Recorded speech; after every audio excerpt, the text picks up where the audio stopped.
বাংলা সিনেমার কথা উঠলে সবার আগে আসে সেই কাল্ট ক্লাসিক ছবি পথের পাঁচালী। সত্যজিৎ রায়ের এই ডেবিউ ফিল্মটি শুধু একটি সিনেমা নয়, এটি একটি ইমোশন।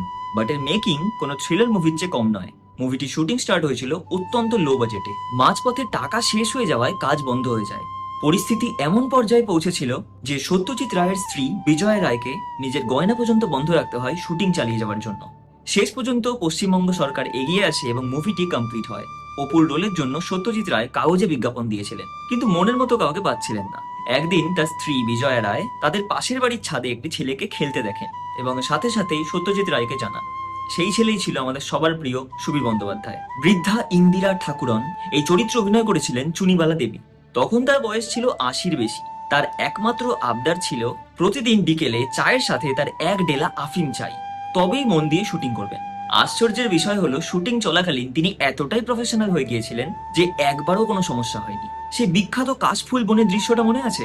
এক সপ্তাহ পর যখন টিম আবার শুটিং সেটে ফিরলেন, তারা গিয়ে দেখে পুরো মাঠ ফাঁকা।